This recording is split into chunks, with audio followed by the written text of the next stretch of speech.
Pemirsa, sebentar lagi umat Islam mulai menjalani ibadah puasa bulan Ramadan. Pemerintah Indonesia pun sudah mengimbau umat untuk tetap beribadah di rumah saja selama masa pandemi corona ini. Dan untuk membahas lebih lanjut bagaimana umat Muslim menjalani bulan Ramadan di tengah wabah corona, kami sudah tersambung dengan Irfan Latifullah Sarhindi selaku pengasuh program pesantren Kilat Salamul Falah di pesantren Darul Falah Cianjur, Jawa Barat. Selamat sore, Mas Irfan. Selamat sore, Mbak. Baik, Mas Irfan, ini sebentar lagi kita akan memasuki bulan Ya, suci Ramadan. Bagaimana umat Islam menjalani ibadah di bulan Ramadan di tengah wabah corona ini? Sebetulnya kalau secara umum tidak ada yang berubah dari ibadah puasa bagi mereka yang memiliki kekuatan atau kemampuan untuk berpuasa bisa tetap menjalankannya.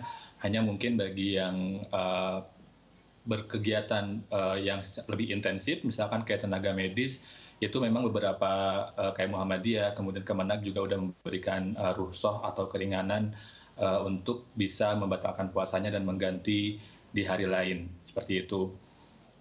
Baik, Mas Irfan, ini ada seruan atau anjuran untuk umat Islam khususnya kaum Ya, milenial di tengah betul wabah betul. corona saat ini seperti apa?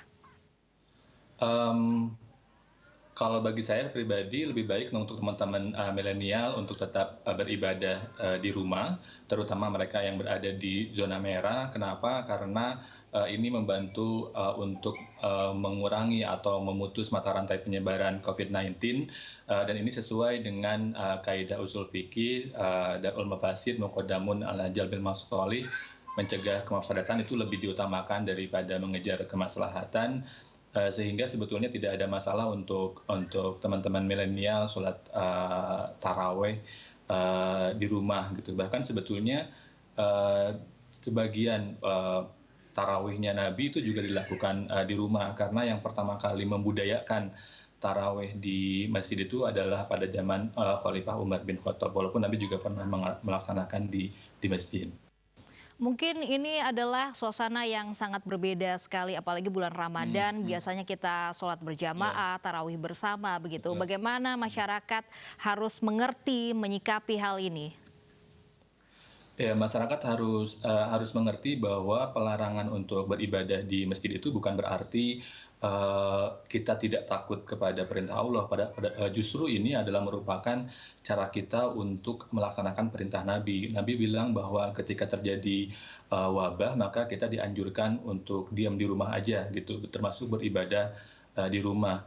Bahkan dulu pernah ada kejadian yang diceritakan oleh Ibnu Hajar Al-Asqalani tahun 700 sekian Hijriah di Damaskus pernah terjadi pandemi, dan kemudian orang-orang berkumpul untuk melakukan doa bersama di lapangan. Dan ternyata setelah doa bersama itu justru malah penyebarannya, orang yang terkena pandemi wabah koleranya itu berkali lipat jadi lebih lebih banyak.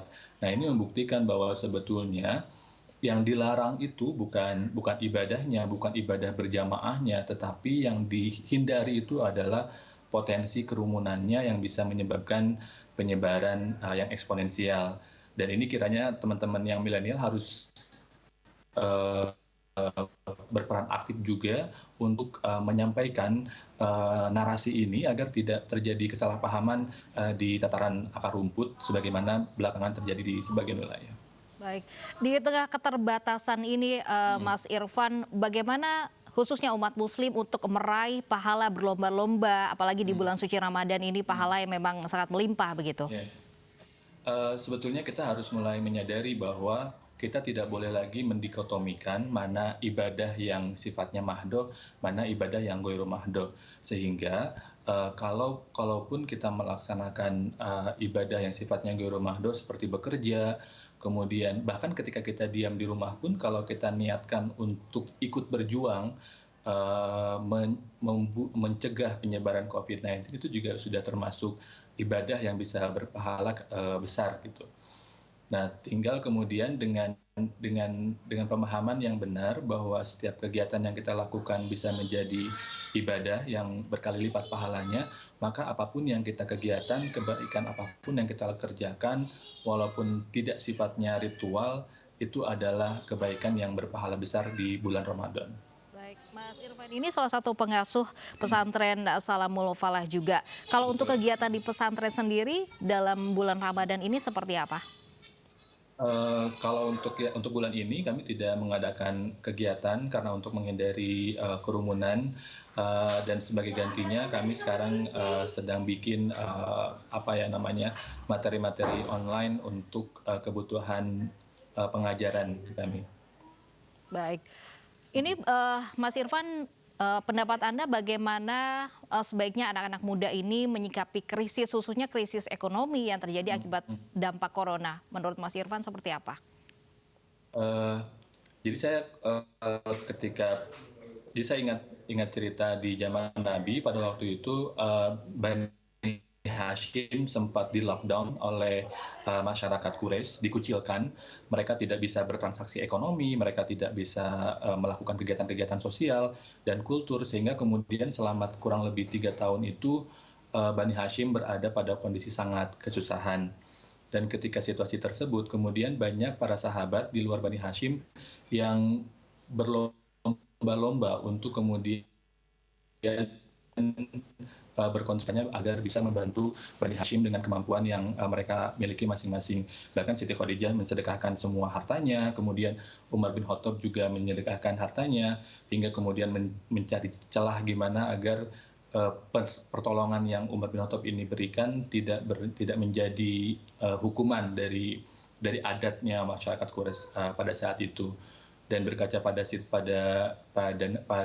sejarah itu, di kondisi seperti ini sebetulnya umat Islam, anak-anak muda punya kemampuan untuk ikut berperan dalam upaya penyelesaian menghadapi COVID-19 ini dengan kemampuannya masing-masing. Kalau bisa Bilyadi dengan tangan ikut jadi relawan, kayak turun ke jalan misalkan untuk kemudian ngasih masker kain dan seterusnya, itu bisa, atau bikin gerakan atau menyumbang, atau bahkan dengan semata membantu edukasi untuk meminimalisasi hoax terkait COVID juga udah baik. Baik, terima kasih Mas Irfan, salah satu Ya, pengasuh sama-sama. Salamul Falah sudah bergabung bersama kami.